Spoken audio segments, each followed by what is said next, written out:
是这样，因为刚才那个曾律师有提到那个判断基准的问题哦。那根据我的观察，就是那个空法28条，它其实有授权这个地方机关订定这个管理办法嘛。那其实云林县政府应该有就这个，就是有订定相关的判断基准啊。那之前其实条例通过之后，其实原本环保团体很高兴，但是后来那个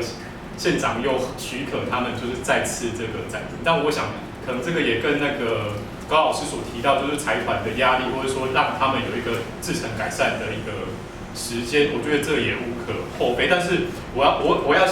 想讲的是，就是说，其实当初其实应该有要求，就是六轻他们提出这个生镁的成分，对，那只是说当时审查好像后来就是很快就赶快让他们许可通过，所以这个部分，因为我想到就是说，其实管制的方法有很多啦，就是说，譬如他们如果提出这个成分的一些相关的报告之后，其实我们可以用像刚才你讲的，其实我们现在很注重管末的排放标准的管制嘛，其实我觉得这个也是方向。但是我觉得就是说，因为刚才刘老师也提到这个，其实我觉得这个其实也不只是地方性污染的问题，因为其实受害者其实也不只是云林县，像彰化县，其实台西村啊，刚好在座有一个云林台西的这个台西乡，那彰化台西其实有一个，我要讲说这个其实看来我觉得是全国性的事物啊，因为依照刚才就是高老师他有提示说，其实如果依照28条，它其实只是就是说好像变成地方政府只能限制，并不能禁用，就是说，因为它其实已经明确写死了，就是说生镁跟石油胶，所以其实我会觉得它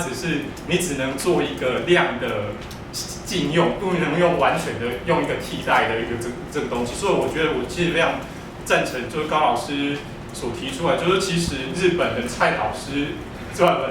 研究日本法的蔡老师，还有就是那个黄景堂老师，他们其实也有提出就这个事物本质，就刚才老师提到，还有就是说詹律师有提到，还有那个刘老师也有提到，就事物本质去做立法。但是我觉得其实我国的环保署，其实我觉得应该要比照就是说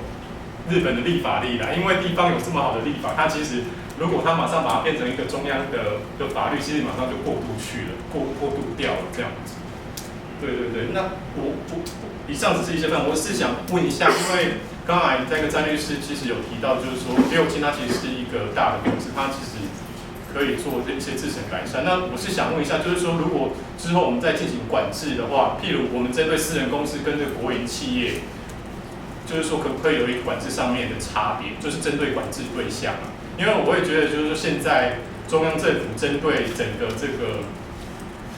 生镁的看法，它会有一个理由，就是说，我们很多的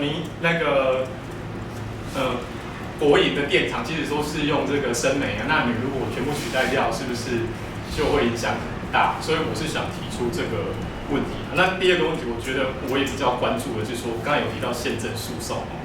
那我是想问，就是那些受害的居民，詹律师有考虑要逼他们提出一些健康损害的赔偿诉讼？律师的角度都会用现行有效的法令去找解决方式。那因为刚刚詹律师讲到说28条第3项授权的法律规范嘛，那你提到说它只是有补正或许可2个选择项目嘛，可是因为我们刚才讲云林县有提出后端的就是排放量的严格管制。就比较另外一个，这个部分因为它是比较没有争议性，它就是争议性不像说我们禁烧生镁这很大。这样如果在严格管制的有效范围出来以后，那在许可证的审查方式有很多排放的检测报告，一些很多东西，那是不是从这边去要求符合已经公告有效的那个严格排放？那如果它不能达到，你这个许可证当然就容易被要求它改善。那如果这个方法是可行的，应该会比它所谓的年排放量的总量管制双管齐下会比较好。这是我的说法。那个詹律师，还有那个刘老师，还有仁川是我高中同学。我们以前一起打篮球。我大概，因为我刚刚大概有做一些，因为今天我觉得讲的那个题目，我之前都没有机会听哦，收获蛮多的。我再跟各位分享一下哦，就是其实也要谢谢詹律师哈，因为整个环评哈会变成行政处分，其实是因为詹律师当初帮宇明县打林内焚化炉的一个诉讼，然后让环评被定位为行政处分，所以后续很多的环评上面的诉讼，一开始也都是从那个林内焚化炉开始。那当然，我们最近我的工作场合里面有人提到哦，就是全台湾最好的环保机关哦，不是环保署哦，是最高行政法院。然后全台湾最好的食安管制机构哦，也不是我们卫福部哦，是彰化地检署啊。然后我希望说未来能够有一个新的东西，就是说詹律师所要做的那个集体诉讼的东西，这个东西其实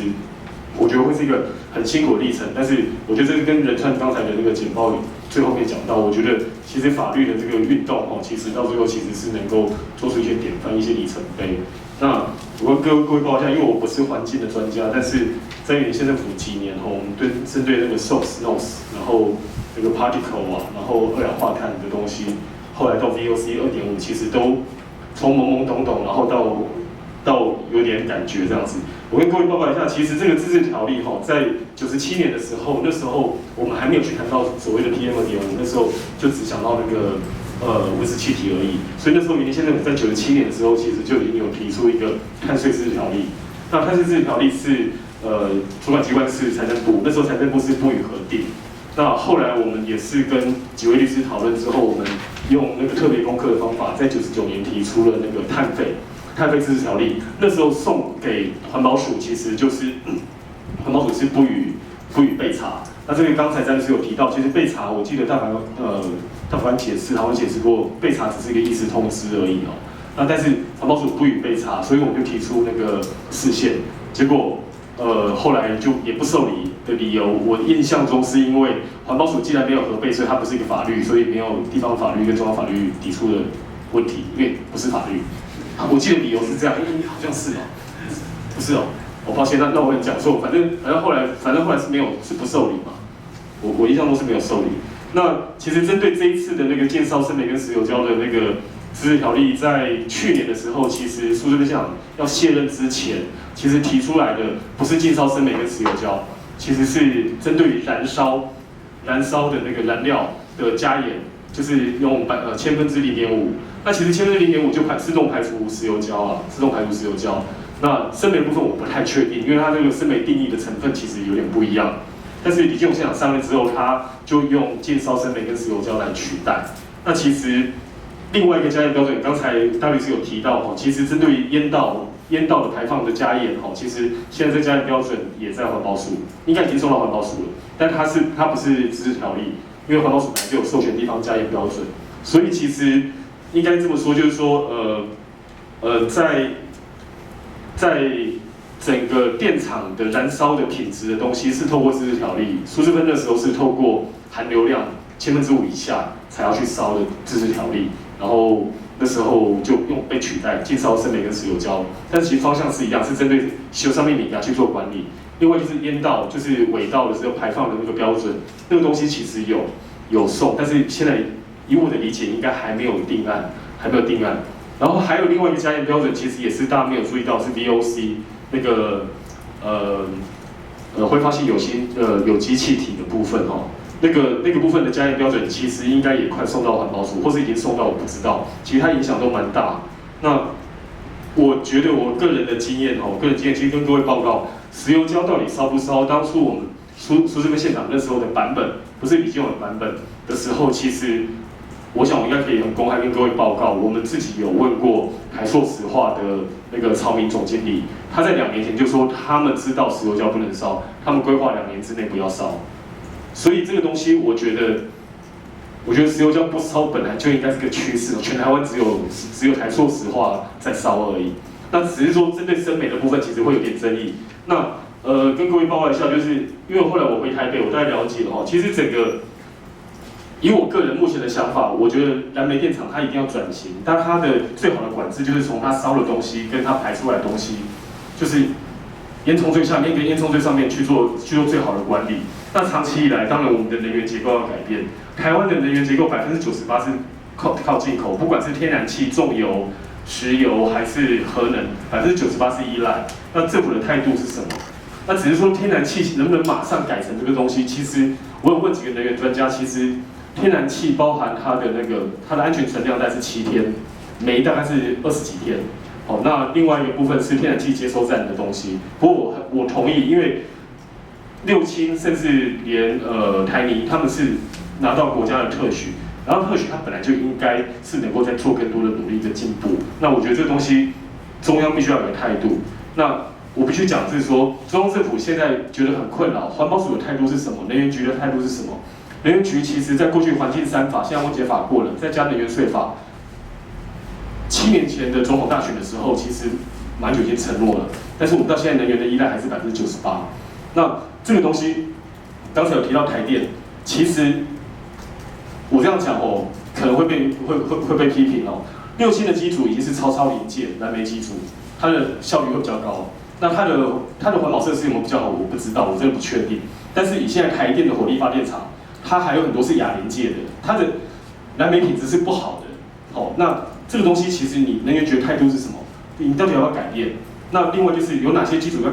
转变成天然气，让台湾的气煤比能够，我们现在是煤大于气，能不能让气大于煤？我觉得这东西态度必须出来，而不是让地方政府丢进去回答5个法律问题。我觉得这是很奇怪的事情啊！怎么会叫地方政府去有权解释机关，也永远不是云林县政府啊？那叫云林县政府表示法律意见，这个东西有任何意义？我觉得很奇怪。另外东西是6轻它的燃煤，它其实是室内储存。大家看台中火力发电厂，大家回家 Google 一下，它那个有将近不知道几个60几公顷露天燃煤、露天的储煤槽。所以我觉得中央政府到目前的态度，在核电，然后包含在燃煤电厂的想法，其实并没有很完整。